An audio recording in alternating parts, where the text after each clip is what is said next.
भवतु भिक्षाम देहि।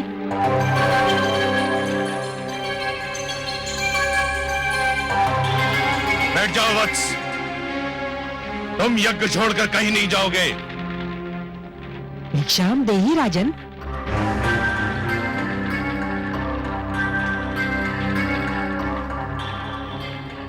क्षमा करें गुरुदेव, किंतु बलि के द्वार पर कोई भिक्षुक आए और उसे भिक्षा के लिए दूसरी बार भी गुहार करनी पड़े तो बलि की दानी वृत्ति को 100 बार धिक्कार है। अब मैं नहीं रुक सकता। वत्स, रुक जाओ वत्स, रुक जाओ।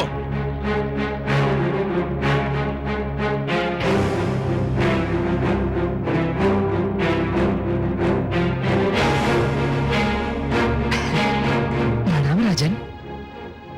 प्रणाम ब्राह्मणदेव, कहिए क्या चाहिए आपको? राजन, मैं तो एक साधारण ब्राह्मण हूँ और एक ब्राह्मण भिक्षा के अतिरिक्त और क्या चाह सकता है? क्या भिक्षा चाहिए आपको? स्वर्ण, गोधन, गजधन, हीरे, मोती? नहीं राजन, मुझे इनमें से कुछ भी नहीं चाहिए। ब्राह्मणदेव, तो फिर जो भी आवश्यकता हो आपकी मेरे सामने व्यक्त कीजिए। यदि मेरे वश में हुआ तो मैं उसे पूरा करने में तनिक भी संकोच नहीं करूंगा। राजन, राजन, मुझे तो केवल 3 पग भूमि चाहिए। 3 पग भूमि? ब्राह्मणदेव, क्या करेंगे आप 3 पग भूमि का? मैंने तो ये सुना था कि दानी बलि मैं ये पूछता है कि वो दान किसे दे रहा है और मैं ये पूछता है कि वो दान में क्या चाह रहा है। ब्राह्मणदेव, मैंने 3 पग भूमि मांगने का कारण इसलिए नहीं पूछा था कि मैं परिहास करना चाहता हूं। तो फिर क्यों पूछा? मैंने इसलिए पूछा था ब्राह्मणदेव, यदि कोई ऐसा व्यक्ति 3 पग भूमि मांगे जिसका आकार साधारण व्यक्ति की तरह हो तो भी उसका कुछ भला ना होगा, और आप जैसे आकार वाले व्यक्ति के 3 पग तो और भी कम स्थान घेरेंगे, उसमें तो साधारण व्यक्ति खड़ा भी ना हो पाएगा। राजन, मैं ये 3 पग भूमि किसी साधारण व्यक्ति के लिए नहीं मांग रहा हूँ, स्वयं अपने लिए मांग रहा हूँ। आप में क्षमता हो तो भिक्षा दान करें, नहीं तो मैं आगे बढ़ूं।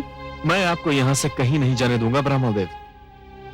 मुझे तो यह सोचकर आश्चर्य हो रहा है कि आप महासागर से केवल 1 बूंद पानी मांग रहे हैं, पर्वत से केवल 1 कण चाहते हैं। आप मुझसे केवल 3 पग भूमि मांग रहे हैं और मैं क्षुब्ध हो रहा हूं कि इतना छोटा, इतना साधारण, इतना तुच्छ दान लेते हुए आपको तो लज्जा नहीं आ रही है, किंतु ब्राह्मणदेव देते हुए मुझे लज्जा आ रही है। मांगिए ब्राह्मणदेव, कुछ ऐसा मांगिए कि जिसे देते हुए मुझे प्रसन्नता हो, गर्व हो।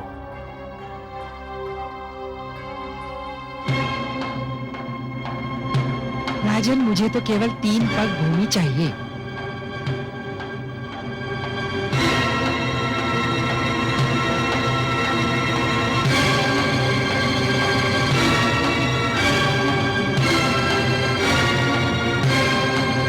कुछ मत देना वत्स, इस ब्राह्मण को कुछ मत देना,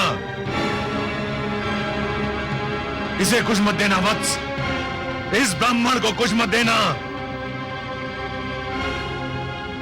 गुरुदेव, किंतु क्यों? इधर आओ, ये ब्राह्मण नहीं है। तो फिर कौन है ये? ये छलिया है, ये स्वयं विष्णु है। श्री विष्णु भगवान? हाँ, विष्णु, जिसे तुम सब बड़े आदर से श्री विष्णु भगवान कहते हो, परंतु मैं जानता हूं ये कौन है, क्या है। देखो ना, आज भी वामन रूप में हमें ठगने आ गया है। नहीं गुरुदेव, नहीं। आप तो भली भांति जानते हैं कि मैं माता लक्ष्मी का कितना बड़ा उपासक हूं। मैंने तो उनसे भी कहा था कि मैं भगवान विष्णु के दर्शन करना चाहता हूं, जो मेरे दादा श्री प्रहलाद के पूज्य हैं। गुरुदेव, मैं कितना सौभाग्यशाली हूं कि आज भगवान स्वयं चलकर मेरे द्वार पर आए हैं। मैं तो प्रसन्नता से फूला नहीं समा रहा हूं। मूर्ख मत बनो, तुम विष्णु को नहीं जानते हो। ये तुम्हें दर्शन देने नहीं, दंड देने आया है। गुरुदेव, भगवान यहाँ किस लिए आए हैं मेरे लिए कोई महत्व नहीं रखता। वे यहाँ आए हैं मेरे लिए बस यही महत्वपूर्ण है। मैं जिनके दर्शन के लिए इतना व्याकुल था वे मेरे सामने हैं। क्या इससे बड़ा सौभाग्य संभव है? और वो भी भिक्षुक बनकर। ये सब एक ढोंग है, एक छलावा है। तुम इसके छल में मत आना।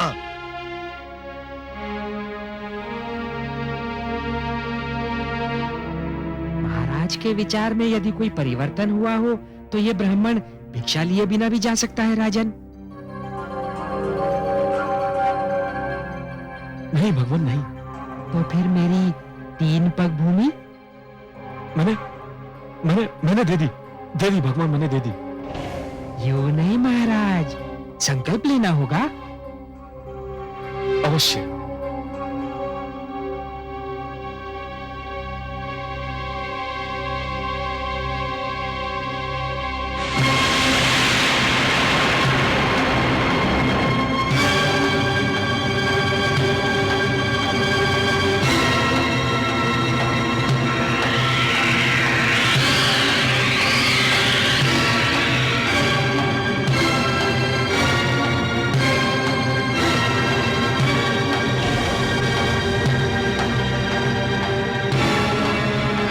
राजन, लगता है कि कमंडल में कोई कीट फंस गया है। एक क्षण, मेरा छाता।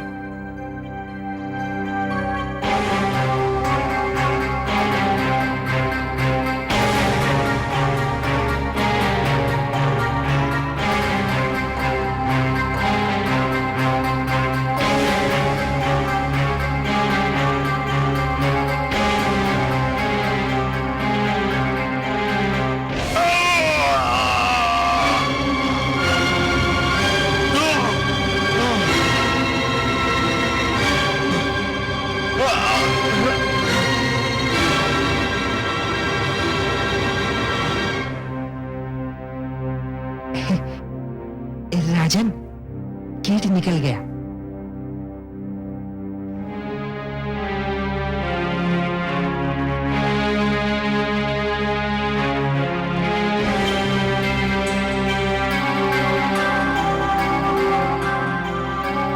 हे ब्राह्मण देव, लीजिए, मैंने संकल्प ले लिया। मेरे अहोभाग्य के संसार को सब कुछ बांटने वाला आज मुझसे केवल 3 पग भूमि की याचना कर रहा है। ब्राह्मण देव, नाप लीजिए 3 पग भूमि। मेरा दान स्वीकार करके मुझे धन्य कर दीजिए। तो लो वत्स, मैं 3 पग नापता हूं।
गंगा का अवतरण है।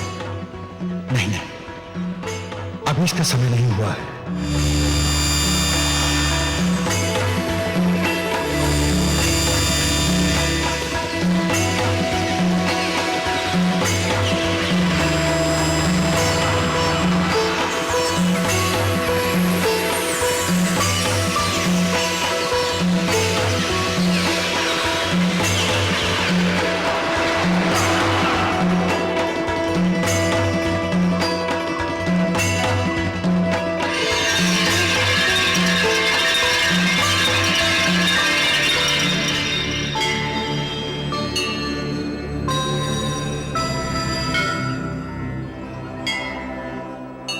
हे आदि प्रजापति, मुझे अपने कमंडल से मुक्त करने की कृपा कीजिए। मुझे धरती पर जाना है। धरती मुझे पुकार रही है। धरती को मेरी आवश्यकता है। मैं जानता हूं देवी गंगा, पृथ्वी पर आपका अवतरण नितांत आवश्यक है, किंतु अभी आपके पृथ्वी पर अवतरण का समय नहीं आया है। अभी आपको यही मेरे कमंडल में रह के प्रतीक्षा करनी होगी। जो आज्ञा।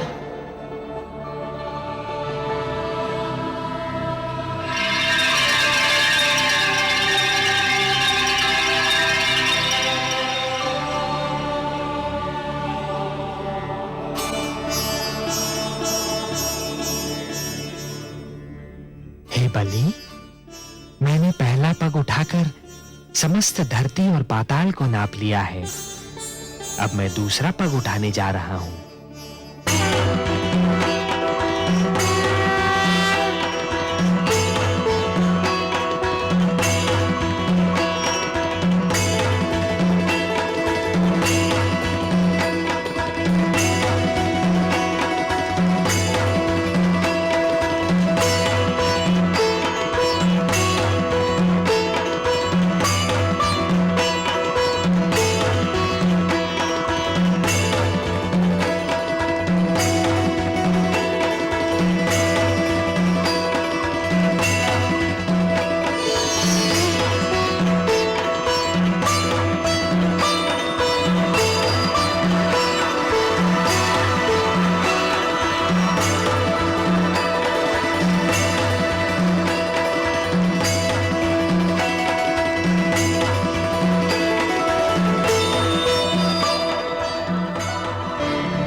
दूसरा पग उठाकर मैंने समस्त नक्षत्र मंडल और आकाश को नाप लिया है बलि। मैं जानता हूं ब्राह्मण देव। तब तो ये भी स्मरण होगा कि मैंने 3 पग भूमि मांगी थी। प्रभु, मुझे इस बात का भी भली भांति स्मरण है। और अब तीसरा पग रखने के लिए कोई स्थान शेष ही नहीं है। यह भी जानता हूं प्रभु। हे बलि, क्योंकि तीसरा पग धरने के लिए कोई स्थान शेष नहीं है। यदि तुम चाहो तो मैं तुम्हें तीसरा पग क्षमा कर सकता हूं। नहीं प्रभु, ऐसा मत कहिए। जिन हाथों ने आज तक बलि से दान स्वीकार किया है, वे हाथ साक्षी हैं। जिन आंखों ने आज तक बलि को दान देते हुए देखा है, वे आंखें साक्षी हैं। जिन कानों ने आज तक बलि की दानी प्रवृत्ति की ख्याति सुनी है, वे कान साक्षी हैं कि बलि कभी अपने संकल्प से नहीं फिरता है। बलि ने सदा अपने हाथ खोलकर और नेत्र बंद कर दान दिया है। प्रभु, बलि ने आपको 3 पग भूमि दान करने का वचन दिया है। प्रभु, तो आपको अपना तीसरा पग उठाना ही पड़ेगा। उठा तो लो बलि, परंतु प्रश्न ये है कि उसे रखूंगा कहां? कोई स्थान शेष ही नहीं रहा।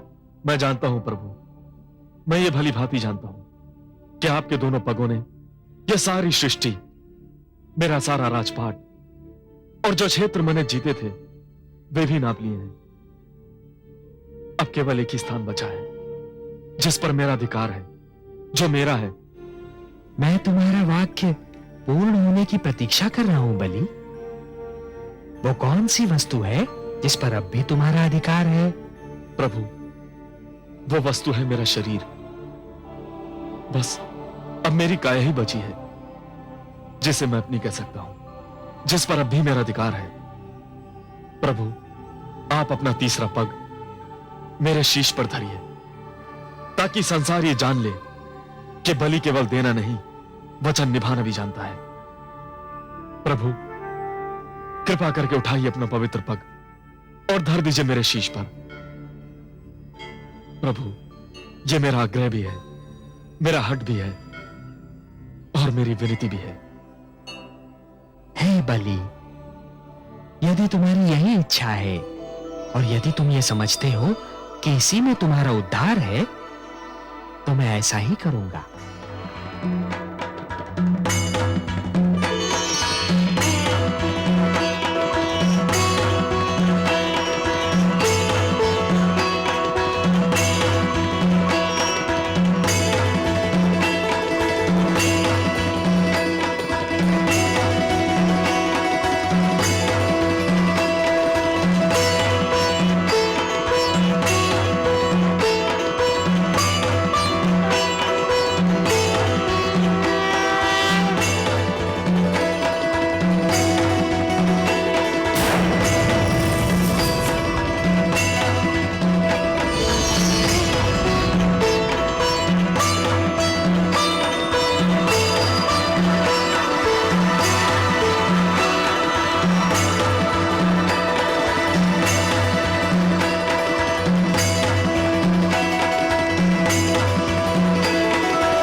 मैं धन्य हो गया प्रभु,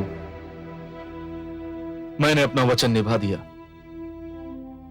हाँ बलि, तुमने अपना वचन निभाया तो सही, पर जानते हो कि यह सब मैंने क्यों किया? हे प्रभु, आपके अतिरिक्त आपकी लीला और कौन जान सकता है। मैं तो केवल इतना जानता हूं कि संभवतः इसी में मेरा उद्धार निहित है।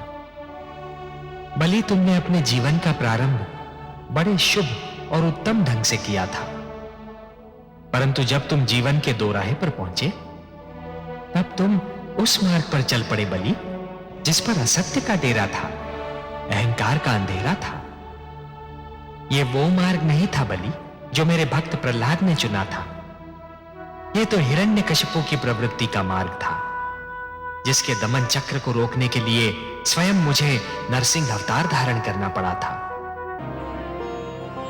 जब तुम उस मार्ग पर अत्यधिक आगे बढ़ चुके थे बलि, तब तुम्हें अपनी भूल का आभास अवश्य हुआ था, परंतु तब तक तुम स्वयं उस मार्ग से लौटकर नहीं आ सकते थे।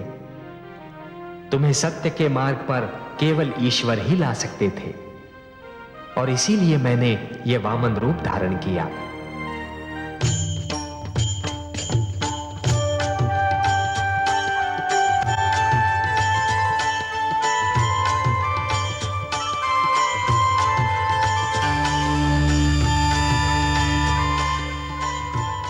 प्रणाम माता, आपकी जय हो। आयुष्मान भव वत्स। सर्वेश्वर तुम्हें बता देना चाहते थे कि जिस प्रकार दीपक ये जान लेता है कि सूर्य प्रकाश में उसके अस्तित्व का कोई महत्व नहीं और वो बुझ जाता है, उसी प्रकार प्राणी को भी ये जान लेना चाहिए कि ईश्वर की शक्ति के समक्ष उसका कोई महत्व नहीं और उसे उसके आगे सिर झुका देना चाहिए। अब यह लक्ष्य पूरा हो चुका है, तुम्हें सत्य का ज्ञान हो चुका है। मेरा सिर झुक चुका है माते, और इसीलिए हम दोनों तुमसे अत्यंत प्रसन्न हैं। हे बलि, तुमने दान दीक्षा का एक ऐसा उदाहरण दे दिया है जो समस्त संसार के रहते भुलाया नहीं जा सकता। वत्स, तुमने अपनी प्रजा को न्याय दिया, परिवार को स्नेह दिया, बस एक भूल की तुमने, अपने क्रोध में अपनी सीमा भूल गए। बलि, जीवन का महानतम लक्ष्य सीमाओं का निर्धारण ही तो है। मैं तुमसे अपार स्नेह करती हूं। मैंने अपनी कृपा से तुम्हारे लिए भंडार का मुख खोल रखा था, क्योंकि तुम धन का सदुपयोग कर रहे थे। अब मेरा लक्ष्य पूर्ण हो चुका है। और मैं तुम्हें क्षमा भी कर चुका हूं। अब मुझे क्षीर सागर लौटना है, परंतु जाने से पहले मैं तुम्हें तुम्हारा राज्य लौटा रहा हूं वत्स। यदि इसके अतिरिक्त भी तुम्हारी कोई और इच्छा हो तो व्यक्त करो, उसकी पूर्ति करने में मुझे आनंद ही होगा। केवल एक ही इच्छा है प्रभु। मैं नित्यदिन आप दोनों के दर्शन करना चाहता हूं। भोर भय जब मेरे नेत्र खुलें तो मैं आप दोनों को अपने समक्ष देखना चाहता हूं। तथास्तु। मैं तुम्हें वचन देता हूं वत्स कि जब तक तुम जीवित रहोगे नित्य प्रातः मुझे अपने द्वार पर उसी तरह उपस्थित पाओगे जिस प्रकार तुम्हारे द्वारपाल रहते हैं। मैं तो सदैव तुम्हारे साथ हूं। तुम मेरे लाडले हो, सदैव मेरा आशीर्वाद तुम्हें प्राप्त रहेगा। जगदीश्वर आपकी जय हो। हे माता आपकी जय हो।